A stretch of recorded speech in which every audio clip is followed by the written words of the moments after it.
Spider-Man No Way Home was a blast and a half to watch in theaters, so if you want to, definitely go and check it out.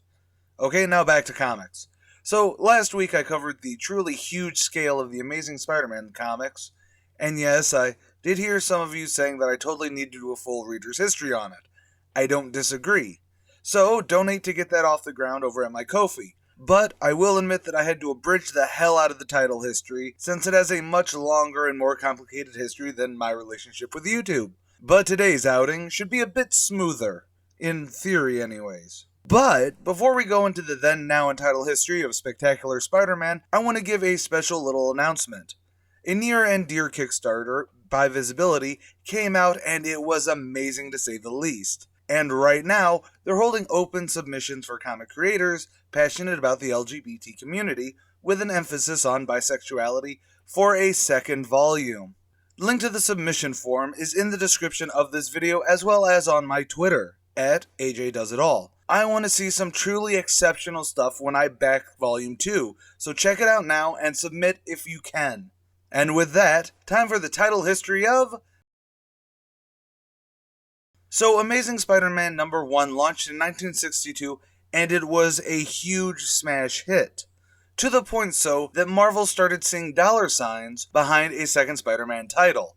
Eventually, they would have an official ongoing, which would come out in 1972, with the Marvel Team-Up book, that had Spider-Man teaming up with a variety of heroes to double down on max profit. But that title is definitely for a different show. The start of Spectacular Spider-Man actually begins with a loophole to the Comics Code Authority. Eventually, I will probably do a full breakdown on the CCA, but I do talk about it in the Reader's History Catwoman Part 1, since she kind of vanished from comics because of the CCA. To make a long story short, cancel culture isn't a new thing, and to air quote, protect the kids from bad influence, after a congressional investigation, comic publishers all got together to make guidelines that essentially shot them in the foot. Sort of.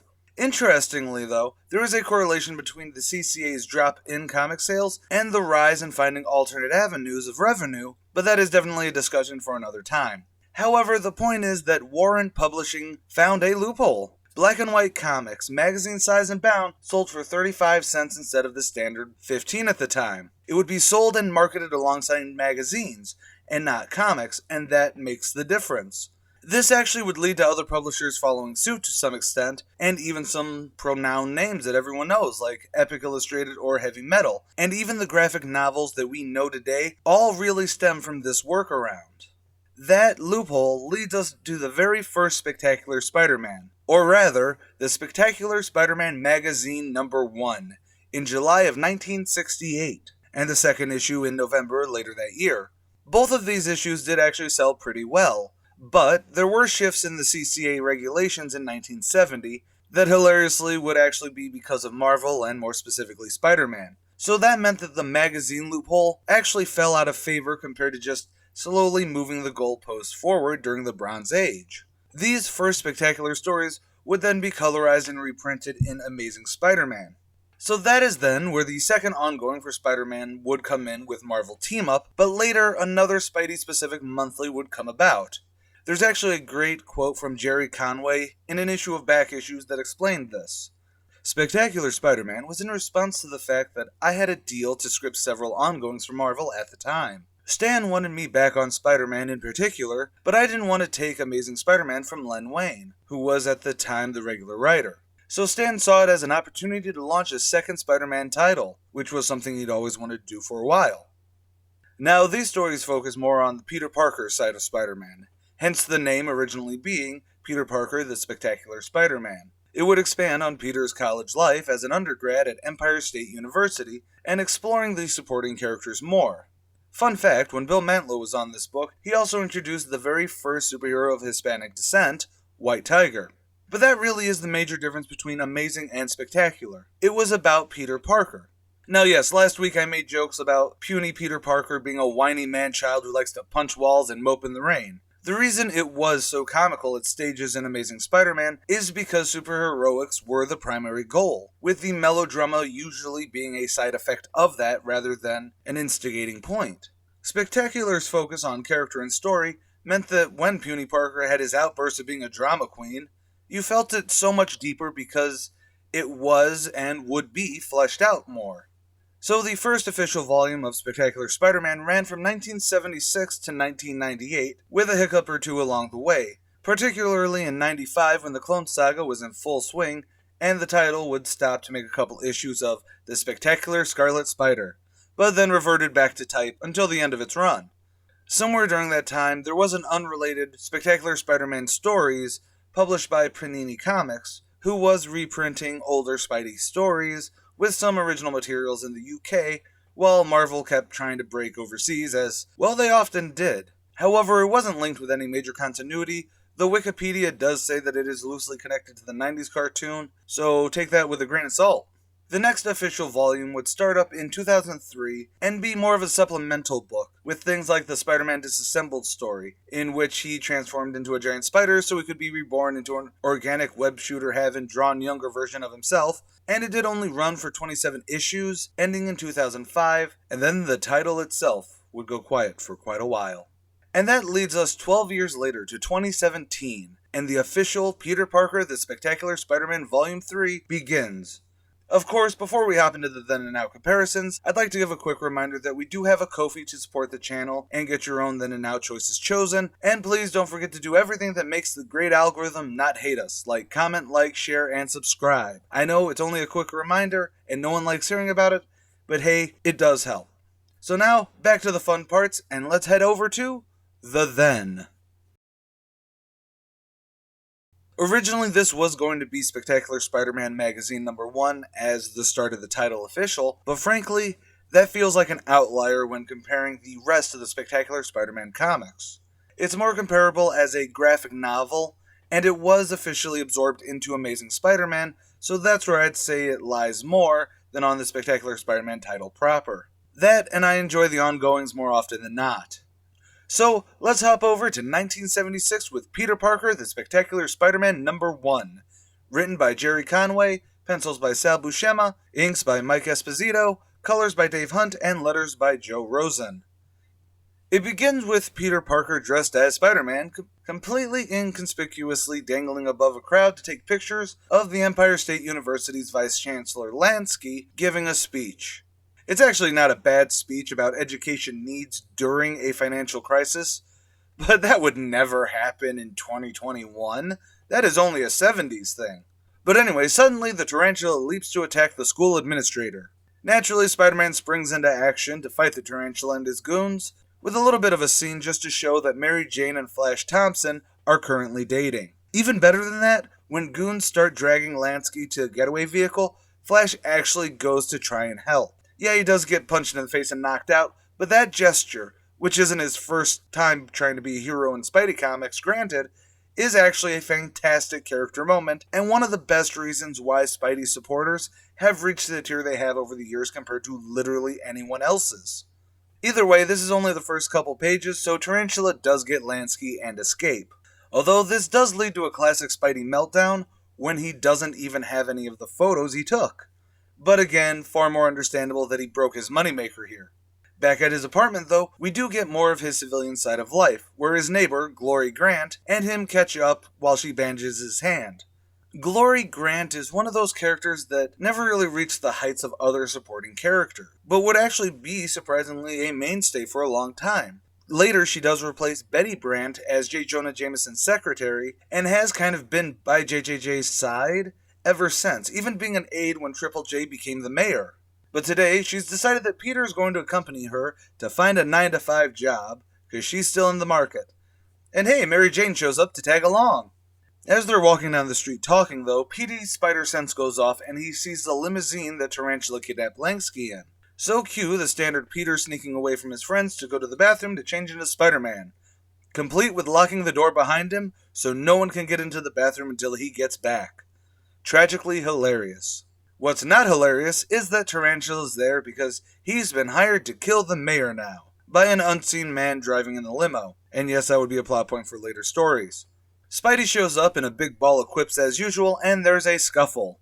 Tarantula escapes, heading to the mayor's office to kill him, while Spidey deals with his meat shields.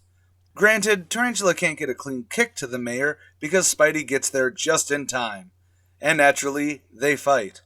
However, it is a cramped office, so momentum means that they're going to go out the window. Tarantula grabs the mayor, so there's a standard choice of who to save. Obviously, he saves the mayor, and Tarantula escapes, to come back in the next issue. Plus, Kraven the Hunter joins in the fray, but again, that's the next issue, and technically not on our watch. As for this issue, though, it's the perfect first issue for a secondary title that, granted, was actually my main Spidey title when I was a kid.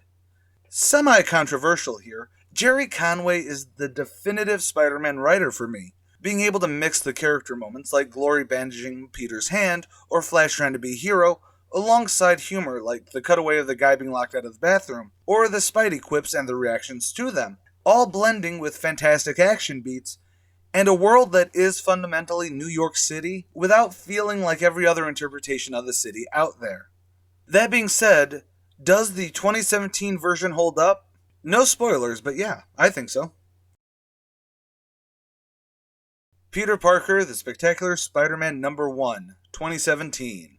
Chip Zdarsky writes it, Adam Kubert arts it, and Jordi Belair does them colors on it. The tale begins with a recap of Peter Parker's origins, as they often do. The difference, though, is that this time we have a snarky Human Torch to shut down hearing all of it all over again. The bond between Johnny Storm and Peter Parker has been one that's always kind of been a shining example of long-term friendship in comics. I totally understand why there's a surprisingly large number of people who ship these two. But after their lunchtime talk, Spidey swings off into the city to do his patrol. Granted, Aunt May calls, and after some life discussion, like how Peter totally needs to be on the copyright-free Tinder, there's a robbery, so he has to hang up and be the hero.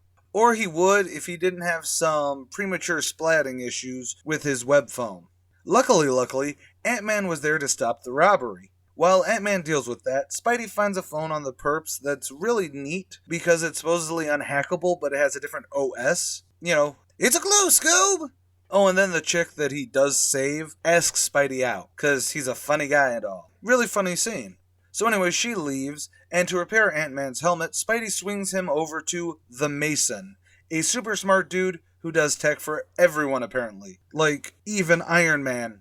It is actually a pretty swanky lab too, but hey look, Captain America's here and he got his wings fixed. So anyways, yeah, the Mason, right. Short answer, he's the good version of the Tinkerer, who also happens to be his brother, Phineas. There's no reference to Phineas and Ferb in all this. I'm actually really upset.